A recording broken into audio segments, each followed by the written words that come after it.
I'm here at the Del Mar show, and I've come to the booth of a business called, precisely, is it Click, Scan, Share, or what precisely is the name of your business? We're known as Click, Scan, Share in other cities that we operate. But here in San Diego, we're known as Scan Diego. As Scan Diego. And what is your website? It's clickscanshare.com. Okay. Are you a franchise owner or the head guy? I founded the company. So you founded it, and what year was that?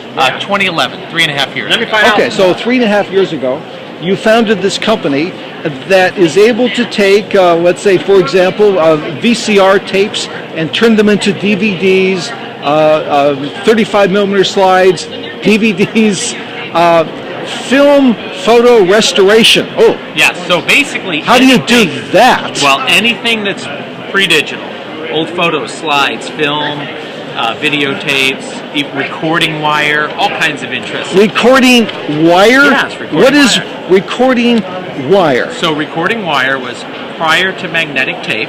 So we're talking about the late 40s. People at that time were basically recording on records, vinyl records, sometimes even cardboard.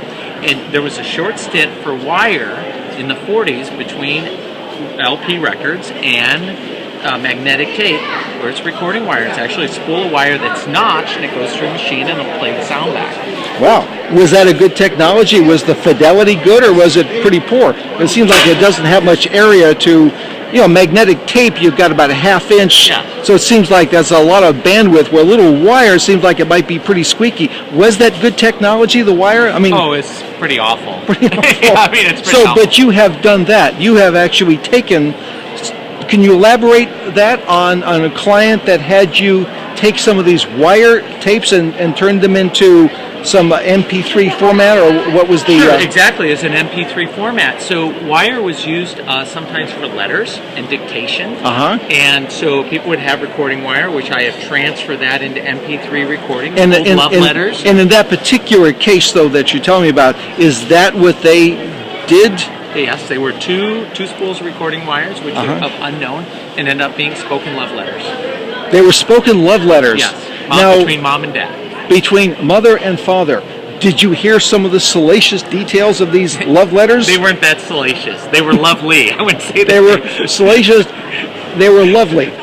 And so that is one media. Any other interesting medias? That's a pretty interesting thing. I've not seen many wire recordings. Yes. I would say that some of the most interesting media that we run across is really in the category of film. Old 16 millimeter film. We've done, our oldest film we've ever done was 1917. 1917? It's a World War I film. Yeah, and most film doesn't last And do you remember what was the content of that World War I film? It was war. Yes, it was war. It was a war. Was there specific battles, or since World War I is like famous for the trenches, were they showing trench warfare? It was aftermath, so it was battlefield footage. Wow. Okay. So that was the oldest, the 1917. Yep. And is there one more interesting media that you, or time period that you have What is the right way to? What is in a generic way when you do this transfer? Right. Okay, that you transfer. Say digitization is a common word to digitization use. Is too hard to pronounce. Yeah, that's exactly how I feel about it too. That's why I use scan and transfer. Well, it's easier on the tongue. So let's take a look at some of these things that you have here. Now this looks like some sort of a motion picture projector. An old 8 millimeter film. So this is an 8 millimeter, not a Super 8, but an 8 millimeter. Now when were the 8 millimeter film projectors popular? Well, 8 millimeter is actually 16 millimeter that was sliced down the center. So 16 millimeter was the original format, and I think 8 started to show up around 1930 to 1932. Now, why did they do that? Why did they take 16 millimeter film and cut it in half? They just didn't have the process to make 8 millimeter film? So that means that there was only spools on the one side, where 16 has the spool on both sides, where with 8 millimeter there's only the spool on the one side? You mean the sprocket, right? The sprocket. Sprocket. Exactly. And so 16 millimeter generally have the sprocket on both sides. 8 will only be on one side. But if you think about it, really, they would take that 16 millimeter film, they would slice it down the center, and the reason they did it was for economy. So this came out in the 30s. So we're talking about a Depression era. And by doing that, they were able to get twice the footage, twice the time on the same footage. So, and the footage was actually cut in half, so they actually got 4 times So the film what was out of the money. So what was the original usage of 8mm film? So I assume it wasn't for families. Was this for industrial use? No, or? it was actually primarily family. So the it was- reason why it is, was for that. 16 was expensive, so but suitable for maybe not the largest big screen, but still relatively big screen projection. So documentaries, schools, the government, certain the media did a lot of 16mm footage, but that was very expensive for families. So by slicing it, creating the 2 8mm reels, that was more in budget line where a family could relatively affordably take a 3-minute. So then, what is Super 8 then? What's the distinction between 8 and Super 8? Super 8 came out in, I think, late 60s, roughly, 67, 68. The sprocket feed's a little bit different. What would be that distinction? Actually, let's see if I have a sample for you here. Let's see. I have some. I mean, is Super 8 is the image area larger, for example? It is a little bit. It's a little bit larger. Like You can 10%, move it, 20%, or double, or how closer much? to the 10% range. Okay, so just slightly Yeah. larger.